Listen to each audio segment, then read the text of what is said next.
एक दिन संध्या के समय सरयू के तट पर तीनों भाइयों संग टहलते हुए श्री राम से भरत भैया ने कहा, एक बात पूछूं भैया।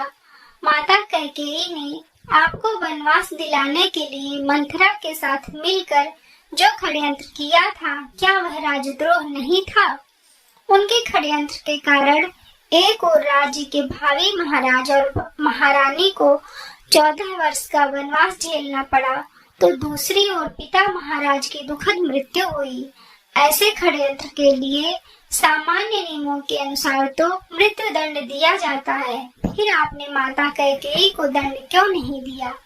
राम मुस्कुराए और बोले, जानते हो भरत, किसी कुल में एक चरित्रवान और धर्मपरायण पुत्र जन्म ले तो उसका जीवन उसके असंख्य पीढ़ी के पितरों के अपराधों का प्रायश्चित कर देता है।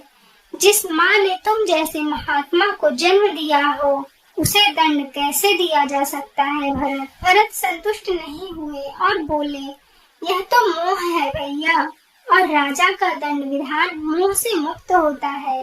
कृपया एक राजा की तरह उत्तर दीजिए कि आपने माता को दंड क्यों नहीं दिया। समझिए कि आपसे यह प्रश्न आपका अनुज नहीं, अयोध्या का एक सामान्य नागरिक कर रहा है। राम गंभीर हो गए। कुछ क्षण के मौन के बाद कहा, अपने सगे संबंधियों के किसी अपराध पर कोई दंड न देना ही इस सृष्टि का कठोरतम दंड है भरत। माता कैकेयी ने अपनी एक भूल का बड़ा कठोर दंड भोगा है। वनवास के समय 14 वर्षों में हम चारों भाई अपने अपने स्थान से परिस्थितियों से लड़ते रहे हैं, पर माता कैकेयी हर क्षण मरती रही हैं।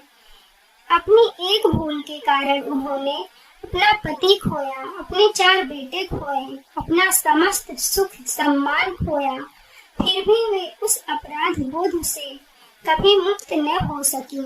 वनवास समाप्त हो गया तो परिवार के शेष सदस्य प्रसन्न और सुखी हो गए, पर वे कभी प्रसन्न न हो सकी।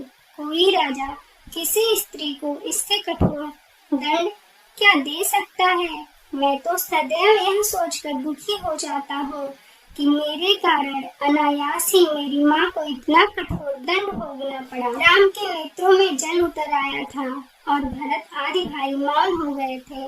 राम ने फिर कहा, और उनकी भूल को अपराध समझना ही क्यों भरत? यदि मेरा वनवास न हुआ होता तो संसार भरत और लक्ष्मण जैसे भाइयों की अतुल्य भातृ प्रेम को कैसे देख पाता? मैंने तो केवल अपने माता पिता की आज्ञा का पालन मात्र किया था, पर तुम दोनों ने तो मेरे स्नेह में 14 वर्ष का वनवास भोगा। वनवास न होता तो यह संसार सीखता कैसे कि भाइयों का संबंध होता कैसा है? भरत के प्रश्न मौन हो गए थे। वे अनायास ही बड़े भाई से लिपट गए। तो ऐसे हैं हमारे श्री राम। अगर वीडियो अच्छी लगी हो तो वीडियो को लाइक करिए और चैनल को सब्सक्राइब करिए। धन्यवाद।